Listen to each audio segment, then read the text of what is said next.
함께 봉독한 말씀 중심으로 씨를 뿌리고 열매를 바라봅시다 라는 제목으로 은혜를 나누도록 하겠습니다. 제가 결혼하기 전에 살던 집에는 복숭아 나무가 한 그루 있었습니다. 처음에 이제 작은 나무 묘목을 심어서 몇 해가 지나고 나니까 굉장히 이제 금방 크더라고요. 그래서 이제 복숭아를 따먹고 싶은 마음이 생깁니다. 그래서 그 해부터는 이제 거름을 주고 또 가지를 치고 정성껏 가꾸었는데 첫 해에는 열매가 너무 작아서 하나도 따먹지 못했습니다. 다음에 또 역시 또 다시 거름을 주고 정성껏 가꾸었는데 태풍이 오는 바람에 꽃이 다 떨어져서 하나도 열리지 못해서 따먹지 못했고요. 그 다음에는 반대로 날씨가 너무 더워서 열리긴 열렸는데 열매들이 다 초장에 다 말라 비틀어 버려서 따먹지 못했습니다. 결국은 나이를 먹고 결혼을 하고 분가를 해서 그때까지 하나도 먹은 게 없고 얼마 후에 이제 제가 집에 가서 복숭아 나무를 먼저 살펴봤는데 어머니가 복숭아 나무를 가지를 다 밀어버리고 뼈대만 남은데 그 옆에다가 오이를 하나 심어놨습니다. 타고 올라가라고. 제가 어머니께 뭐라고 이야기했을까요?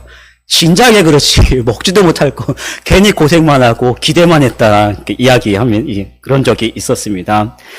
우리가 수고를 하면 반드시 열매를 기대하게 되죠. 그리고 그 기대를 열매를 따 먹어야 하는 것이 지극히 당연한 원리입니다. 신앙생활도 마찬가지입니다. 여러분이 평생 동안 하나님을 섬기는데 뭔가 우리는 하나님 섬기면서 마음속에 바라는 것들이 있는 거예요. 그냥 맹목적으로 나와서 예배드리진 않습니다. 적어도 여러분들이 하나님을 섬기면서 난 하나님 섬길 때 뭔가 좀 영적으로 좀 충만해지고 싶다라는 그런 마음이 있지요. 또 한편으로 우리가 살아가면서 하나님을 잘 섬기고 또 세상에서 좀 복을 받고 좀 평안하게 잘 살고 싶다라는 생각도 할 수 있고 또 한편으로는 어느 정도 연세에 많이 오랜 시간 섬기고 내가 좀 나이를 먹었으면 우리 자녀들이 또 아니면 많은 나의 영적인 자녀들이 함께 있으면서 많은 어떤 영적인 결실을 좀 보고 싶다, 인정받고 싶다라는 그런 것들을 생각하게 됩니다. 그런데 막상은 어떻습니까? 우리가 영적으로 좀 충만해지고 싶은 마음이 있지만 현실 속에서는 굉장히 항상 영적으로 공고한 그런 모습을 갖고 있고 또 삶 속에서 굉장히 좀 풍성하고 복받고 싶다라는 생각을 하지만 우리 삶을 들어보면 복을 받는다라기보다는 그냥 맨날 똑같은 그런 모습들, 평범한 그런 모습들 그렇게 살아가고 또 잘 채워지지 않는 그런 모습이 현실적인 우리의 모습이지요. 이 씨 뿌리는 자의 비유는 예수님께서 우리에게 친히 주신 그런 비유의 말씀입니다. 이 말씀을 통해서 여러분의 신앙을 다시 한번 돌아보고 영적으로 좀 충만해지고 또 삶 속에서도 많은 복을 누리고 믿음의 결실로 하나님께 기쁨이 되는 우리 성도들이 되기를 축복합니다. 우리 19절 말씀을 같이 한번 읽어보고 말씀을 나누겠습니다. 19절. 아무나 천국 말씀을 듣고 깨닫지 못할 때는 악한 자가 와서 그 마음에 뿌려진 것을 빼앗나니 이는 곧 길가에 뿌려진 자요. 길가에 뿌려진 씨앗과 같은 그런 마음, 이런 것들 이야기하죠. 제가 우리 교회에 오니까 마당이 참 넓고 앞에 화단이 있어서 좀 이렇게 꽃도 좀 심어보고 아름답게 꾸미고 싶다라는 그런 마음이 있었습니다. 그래서 제일 먼저 3월 달에 인터넷에서 쌈하고 같이 뜯어 먹으려고 쌈하고 또 꽃씨를 좀 많이 샀습니다. 주문을 해서 이 화단의 앞에 딱 뿌렸는데 혹시 보신 적 있나요? 화단에 꽃이 나온 거? 원래 피던 꽃 말고 하나도 씨가 맺힌 게 하나도 없더라고요. 제가 10,000원, 20,000원 정도를 씨를 샀는데 핀 게 하나도 없는 거예요. 그래서 결국 망했습니다. 그래서 중요한 교훈을 얻었는데 씨앗을 잘못 사면 홀랑 망한다라는 것이죠. 그런데 오늘 말씀을 시작하면서 예수님이 말씀하신 이 씨앗은요, 그런 싸구려 씨앗이 아니고 적어도 하나님의 말씀이라는 적어도 우리에게 영생을 주고 많은 복의 그 근본이 되는 아주 귀한 씨앗을 이야기합니다. 그런데 그 생명의 씨앗이 뿌려져도 아예 깨닫지 못하는 사람도 있다라는 사실이지요. 누구라고 이야기할 수는 없는 상황입니다. 신약시대에는요, 농사의 방법이 지금처럼 발달되지 않았습니다. 지금처럼 씨앗을 발화를 시켜서 모종을 심는 그런 방법이 아니라, 농부가 씨앗을 그냥 뿌려버린다든지, 아니면 규모가 크면은, 일일이 다 뿌릴 수가 없으니까, 그 씨앗이 담겨있는 곡식 포대기를 소에 실어서 그냥 구멍을 뚫어놓고 소에게 이제 엉덩이한테 때려주면 소 발이 닿는 대로 뿌려지는 그런 방법이었겠죠. 그러면 물론 많은 부분은 좋은 땅에 씨앗이 뿌려지겠지만 일부분은 소 발길이 닿는 대로 길가에도 흘려질 수가 있고 또 어디에서는 돌밭도 있을 수가 있는 것이죠. 그런데 예수님께서 이 말씀을 하실 때 그 말씀의 비유를 듣는 농부들이 그 이야기를 듣게 되면 어떨까요? 길가에 뿌려지고 돌바에 뿌려지고 가시덤불에 뿌려지면 아이고 아깝다라고 하죠. 아깝다라는 그 생각을 하게 됩니다. 좀 잘 좀 하지라는 뿌려질 씨가 얼만데 그것들이 썩어질 때 아깝다라는 생각을 합니다.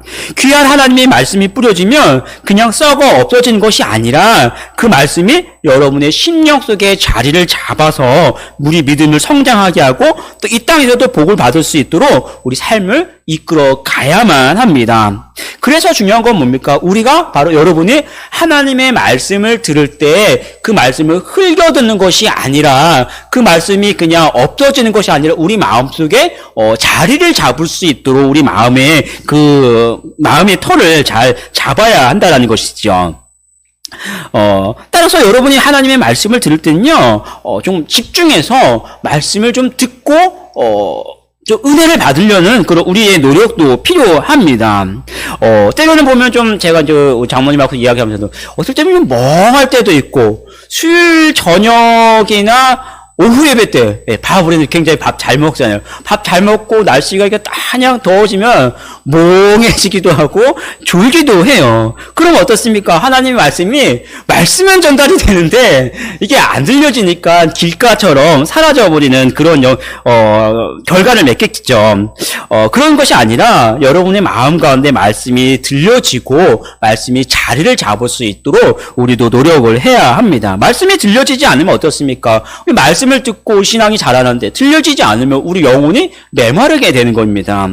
제가 전도사를 처음 할 때 인턴을 받았는데 우리 교회도 열린교회지만 안양에 가면은 그 열린교회라고 김남주 목사님이라고 아마 여러분 잘 익숙하게 들으실 것입니다. 우리 전도사님들한테 굉장히 인기가 많은 그 목사님인데 그분께 이제 인턴을 받았는데 이 목사님이 어떤 이야기를 하냐면, 하루는 목사님 이제 설교를 하는데, 그때도 개척 초기에 이제 설교를 하고 있는데, 사람이 많지는 않고 사람들은 이제 꽉꽉 차니까, 바로 앞에, 한참 이제 설교를 하는 중에, 한 자매가 흰 옷을 입고, 한참 이제 하고 있는데, 터벅터벅 앞으로 와가지고, 맨 앞에 앉아서, 설교가 끝날 때까지 한 번도 눈을 떨어지지 않고 목사님하고 눈이 계속 맞으면서 그렇게 설교를 듣는다고.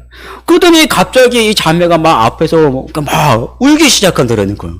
목사님이 설교를 하다가 말고 좀 당황스럽지만 그렇다고 왜 그러냐고 할 수도 없고 설교를 해야 되니까 왜 그러냐고 할 수도 없고 또 좀 궁금하기도 하잖아요. 앞에서 울기 시작하니까 계속 은혜 받고 이렇게 듣더니 갑자기 우니까 걔는 왜 저럴까 궁금한데 나중에 물어보지 못했는데 나중에 이제 양육을 하고 있다가 이 자매를 만나서 물어봤대요.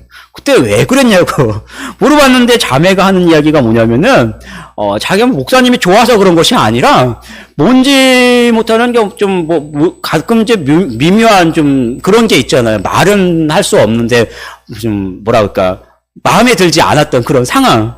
그래서 이 자매가 나름대로 표현을 할 수 없으니까 목사님한테 이제 반항의 심리로 표현을 한다는 것이 일찌감치 가서 목사님을 째려보겠다라고 째려본 거예요.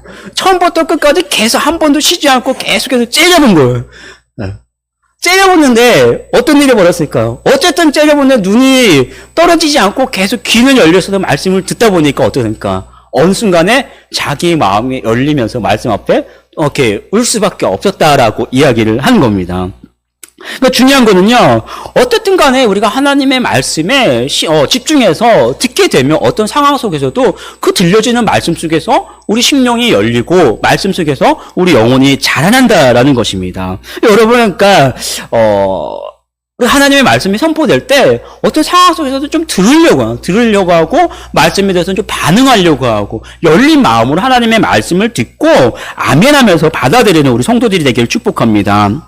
우리가 믿음으로 살고 충만해지고 싶고 또 복을 받고 싶으면 사모하는 마음으로 말씀을 들으세요. 이왕이면 조금 일찍 나오셔서 차분하게 말씀을 위해서 좀 같이 기도하고, 그죠? 그 다음에 또 말씀을 전하는 목회자를 위해서도 함께 기도하고, 무엇보다 말씀을 통해서 여러분이 영혼이 성장하고 복을 받는 우리 성도들이 되기를 축복합니다. 이 두 번째는 돌밭과 같은 마음인데 우리 20절과 21절 말씀 같이 읽어보겠습니다. 돌밭에 뿌려졌다는 것은 말씀을 듣고 즉시 기쁨으로 받되 그 속에 뿌리가 없어 잠시 견디다가 말씀으로 말미암아 환난이나 박해가 일어날 때는 곧 넘어지는 자요. 길가에 뿌려진 이 돌밭에 뿌려진 씨앗은 그래도 싹은 좀 나옵니다. 조금 나오죠. 그런데 어떻습니까? 뿌리가 깊지 않으니까 날씨가 더워지면 바로 말라 죽게 되죠. 신앙생활이 얼마 되지 않은 분들에게 이런 모습들이 많이 나타납니다. 신앙생활을 좀 오래 하고 뭔가 신앙에 지금 영향력이 있으면 아무리 힘들어도 그것들을 이겨낼 수 있는 힘이 있겠죠. 그런데 신앙생활이 이제 깊지가 않으니까 말씀을 들을 때 함께 예배 드릴 땐 아멘하고 또 즐거워하고 받아들이다가도 어떤 힘든 순간이 오면 그것을 이겨낼 만한 힘이 없는 것이죠. 신앙에서도 함께 이것들을 이겨낼 수 있는 깊은 신앙의 뿌리를 내려야 합니다.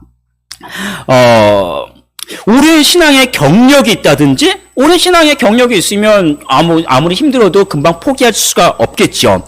신앙의 다양한 경험이 있다든지, 어떤 좀 기도하면 내가 응답을 많이 받는다든지, 아니면 나를 위해서 기도하는 배우자나, 아니면 부모, 형제가 있다든지, 그러면은 어떻습니까? 아무리 힘들어도 금방 포기하지 않는다라는 것입니다.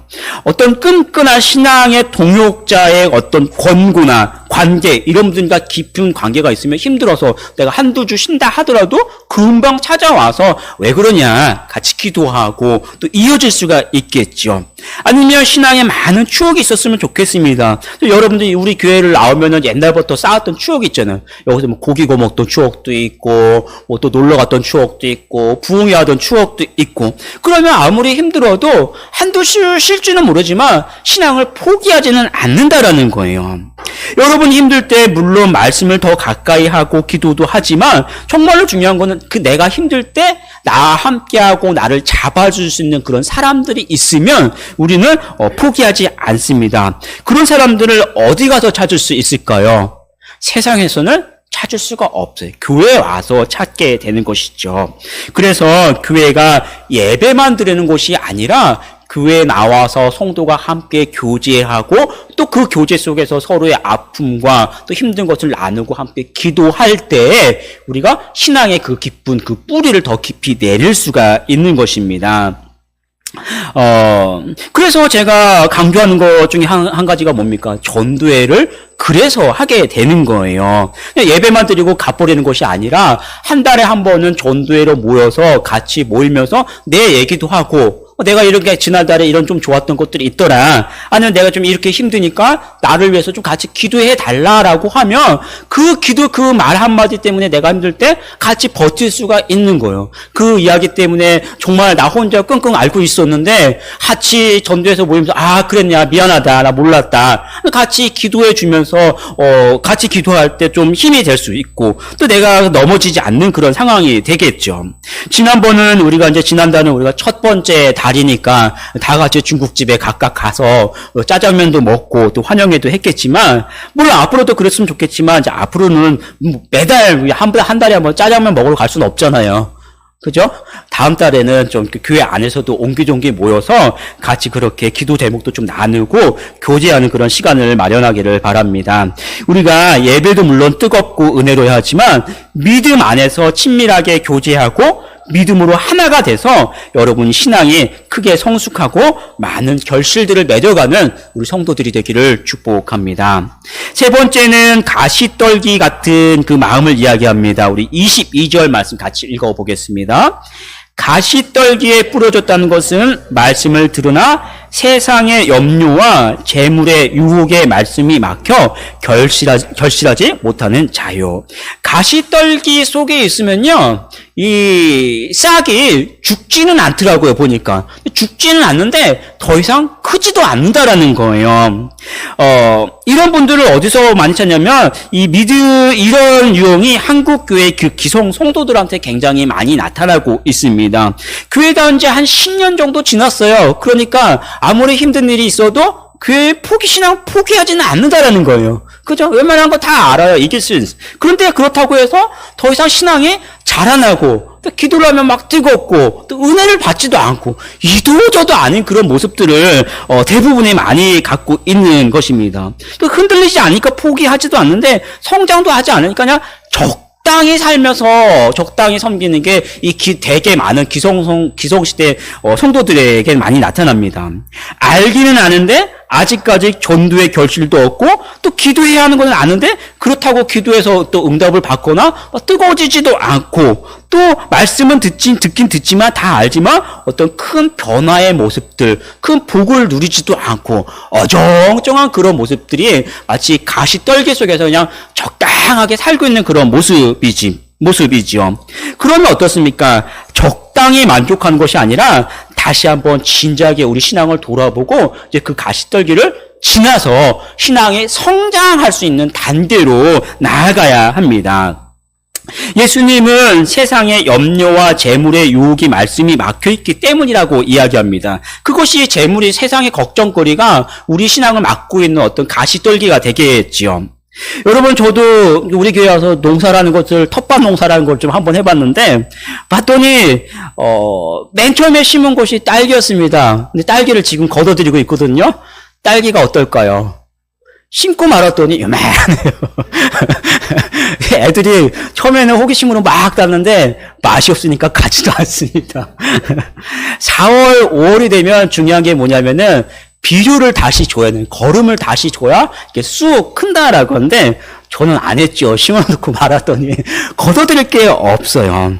신앙도요, 우리가 어느 정도 시간이 지나고 나면 깊은 뿌리를 내려서 흔들리지 않지만, 이제 거기서 머무는 것이 아니라 자라나기 위해서 더 많은 봉사와 더 많은 또 어떤 말씀과 기도로서 우리에게 더 많은 것들을 채워줘야 우리가 신앙이 성장할 수 있습니다.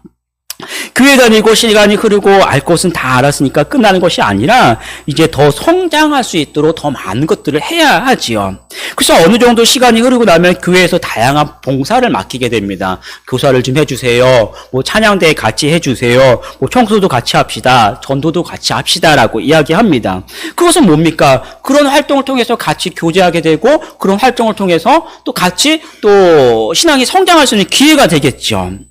그런데 물론 압니다. 그래서 이제 하게 되겠죠. 하려고 하는데 한편으로는 여러 가지 장애물들이 나타나요. 뭡니까? 봉사로 나오려면 시간을 투자해야 되고, 또 봉사 또 여러 가지 힘든 것도 있고, 때로는 또 집에서 놀러 가야 되는데 또 거기 가느냐라고 이야기할 수도 있고, 다양한 이런 가시덤불들이 우리 신앙에 자라나지 못하도록 막게 되는 거예요. 그러면 만약에 그것들이 이겨내지 못하면 어떻습니까? 더 이상 신앙이 성장하지 못하게 됩니다. 그리고 많은 분들이 그런 현실적인 문제 속에서 그냥 주저앉고 그냥 교회만 다니는 그런 모습으로 지나게 되는 것이죠. 사랑하는 성도 여러분, 여러분의 하나님을 섬기면서 세상의 것을 동시에 사랑할 수는 없습니다. 여러분이 믿음의 길을 걸어왔던 것처럼 앞으로도 과감하게 내가 버릴 것은 버리고 또 더 취해야 할 것은 취하면서 여러분이 믿음이 자라날 수 있도록, 성장할 수 있도록 성장하는 우리 성도들이 되기를 축복합니다. 세상의 것을 좋아하고 붙들고 있으면요, 한편으로는 가족이나 이웃도 또 전도해야 하고 또 다 아니까 고민도 되고 또 기도도 합니다. 그런데 잘 안 된다라는 것이죠. 같이 붙들고 있으니까. 여러분이 철저하게 믿음으로 살고 하나님을 의지하고 믿음으로 살 때 하나님은 여러분을 통해서 많은 영혼을 구원해 주시고 많은 사명을 또 감당하는 우리 성도들이 되기를 축복합니다. 네 번째는 좋은 땅에 뿌려진 그 씨앗을 이야기하죠. 23절 말씀을 같이 읽어보겠습니다. 좋은 땅에 뿌려졌다는 것은 말씀을 듣고 깨닫는 자니 결실하여 어떤 것은 100배, 어떤 것은 60배, 어떤 것은 30배가 되느니라 하시더라. 예전에 제가 SNS에서 한 광고를 봤는데요. 과수원에서 배나무를 분양한다라고 합니다. 굉장히 특이하죠. 더 봤는데 한 그루에 200에서 250개까지 수확할 수 있습니다. 눈이 탁 띄어지죠. 절대 어렵지 않아요. 열매를 수확하는 기쁨을 누리세요. 자세한 것은 블로그를 참조하세요 하고 제가 딱 클릭하고 들어갔는데 이런 구절이 있습니다. 배나무 한 그루에 20에서 25만 원. 어떨까? 에이, 또 속았다. 덮어버렸습니다. 그런데 신기한 건 뭐냐면요. 그 돈을 주고서도 이 수학의 기쁨을 아는 사람들은 어떻습니까? 돈을 주고 수고하러 거기 간다라는 것이죠. 참 신기한, 저는 돈이 없어서 에라이 나쁜 놈들아 그랬는데 그 수학의 기쁨을 아는 사람들은 25만 원이 뭡니까? 250만 원을 주면서도 1년 돈 주고 나서 거기에서 맨날 그거 풀 뽑고 이거 하고 이거 그걸 한다라는 것이요. 그게 수학의 기쁨입니다. 여러분 신앙 공동체에서도 함께 하나님을 섬기고 예배드리는 가운데 많은 신앙의 열매들을 소망해야 돼요. 그냥 예배 드리는 것이 아니라 예배 가운데 우리가 내가 어떤 결실을 맺을지 신앙의 결실들을 바라봐야 합니다. 저는 여러분을 보면서 소망이 생겨요. 아멘은 아무도 안 하시네. 여러분을 보면서 소망이 생겨요. 지금 이렇게 아담하게 모였지만 한 분 한 분이 너무 귀하고 여러분 한 분을 통해서 정말 많은 결실들이 맺어질 것 같아요. 오늘도 아침에 이제 운행을 하면서 보는데 우리 교회가 이렇게 있지만 더 넓게 보면 이게 공터가 너무 많아. 저 많은 곳에 아파트가 생겼으면 참 좋겠다. 그런 생각을 하게 돼요. 저분들이 우리 교회를 보면서 막 오는 그런 생각을 합니다. 여러분들 저 어떤 곳에 어떤 교회를 가면요. 성도들이 아무리 많이 있어도 일만 서죠. 일만 자꾸. 굉장히 복지 골치 아프고 힘든 그런 교회가 있는데 우리 교회 성도님들이 정말 뭐라 작으면 다 같이 몰려서 다 같이 하고 청소에 그렇게 열정적이고 너무 다 치워갖고 이사 갈 것 같아요. 그런 경우 밥 한 번 먹자니 밥에 얼마나 열정적이고 모임을 한 번 하자면 다 같이 모이고 정말 그 모습 한 번 할 때마다 너무 기쁘고 은혜가 생기고 소망이 생깁니다. 여러분, 그러니까 같이 할 때 뭐든지 다 할 수 있고, 앞으로 한 10년 지나면 정말 한 10배는 성장할 수 있을 것 같아요. 여러분 보면 소망이 생깁니다. 우리 교회는 평소에 보면 다들 흩어져서 몇 명 안 되는 것 같다가도 뭐 한다고만 하면 다 같이 단결이 잘 되고, 하려는 의지가 강한, 얼마나 귀합니까? 그런 교회 많지 않아요. 감사합니다. 그러한 모습에 여러분 각자가 가지고 있는 은혜를 사모하는 마음과 성령으로 충만해서 예배도 뜨겁고 함께 전도도 하고 많은 사역들을 이뤄나가면 우리 교회도 부흥하고 성장할 줄 믿습니다. 또 모일 때마다 서로가 또 반갑고 힘들 때 서로를 위해서 기도해주고 다 다르지만 다른 은사를 통해서 서로 섬겨주면서 서로의 믿음이 성장하고 하나님은 여러분에게 많은 믿음의 열매들을 맺히게 하실 줄 믿습니다. 좋은 땅은요, 결코 그냥 얻는 것이 아닙니다. 많은 그 가시와 돌과 이런 것들을 걷어내야 하는 수고가 필요하죠. 제가 어렸을 때 아버지께서 형제들을 데리고 삼남 1년대 저까지 형제들을 데리고 집 주변에 있는 야산으로 데려간 적이 있습니다. 거기에 그 야산 한 가운데 예전에는 논으로 쓰인 곳인데 농사를 짓지 않으니까 완전히 논의 형태가 없어요. 전혀. 그냥 풀과 가시덤불과 심지어는 나무까지 있는 그런 곳이었어요. 근데 청내 이제 형제들을 곳곳에 이렇게 딱 분리를 시키고 아버지께서 지금 보면 굉장히 위험하긴 한데 불을 지펴버리는 그 안에 있는 가시덤불을 다 태워 없애는 것이죠. 그리고 났더니 논의 이 형틀이 이제 갖춰지게 납니다. 그리고 나서 형제들 아버지가 기계로 그 땅을 다 갈아 엎은 다음에 형제들이 그 안에 있는 돌과 이런 것들 다 끄집어내요. 거의 한 달은 했던 것 같아요. 그런 작업. 그리고 났더니 드디어 거기에 뭔가를 심을 수 있는 밭의 형태가 갖춰지죠. 그리고 나서 아버지께서 봄이면 딸기, 여름에는 수박과 참외, 토마토, 옥수수, 고추 이런 것들을 계속해서 심고 여름마다 저희 그 멧돼지 나오니까 지켜라. 밤마다 이제 거기 가서 텐트 치고 잤던 경험이 있습니다. 물론 자느라고 멧돼지를 본 적은 한 번도 없습니다. 그런데 그런 수고 끝에 많은 결실들을 거둬들였던 것들이 성인이 된 지금까지도 머릿속에서 잊혀지지가 않아요. 신앙에는요, 여러분의 신앙에도 이런 경험이 있었으면 좋겠습니다. 지금은 참 많은 다양한 가시와 돌밭처럼 말씀도 잘 안 들려줄 수도 있고, 또 내가 교회만 나가려면 힘든 상황이 있을 수도 있고, 또 봉사하려면 더 마음이 어려울 수도 있지만, 여러분 하나하나 이런 것들을 제거해 나가세요. 같이 기도하면서 버릴 것은 버리고, 내가 신앙에 안 좋은 습관들이 있으면 그거 역시 고쳐 나가고, 나를 방해하는 어떤 주변의 사람들이 있으면 기도하면서 그 사람 전도하고 고쳐내세요. 그리고 나서 같이 함께 예배 드리고 하나님을 섬길 때 어느 순간에는 나도 모르게 부쩍 나의 신앙이 쑥 성장할 수 있고, 나도 모르게 하나님께서 많은 결실들을 여러분들에게 주실 줄 믿습니다. 신앙의 결실들을 맺지 못하게 하는 잡다하고 또 지저분한 것들, 또 우리가 가지고 있는 강력한 죄, 또 여러분이 가지고 있는 상처, 가난, 질병, 또 기도해도 되지 않을 것만 같은 고질적인 어떤 불신, 이런 것들이 뜨거운 성령의 불로 다 태워버리고 깨끗한 복음의 밭이 되기를 소망합니다. 그리고 함께 하나님을 섬기면서 예배의 뜨거운 은혜, 또 전도의 결실, 신앙의 성장, 생업의 형통, 또 가족의 평안 등 하나님이 여러분에게 주시는 다양한 은혜와 결실들을 풍성히 거둬들이는 우리 성도들이 되기를 축복합니다. 기도하겠습니다.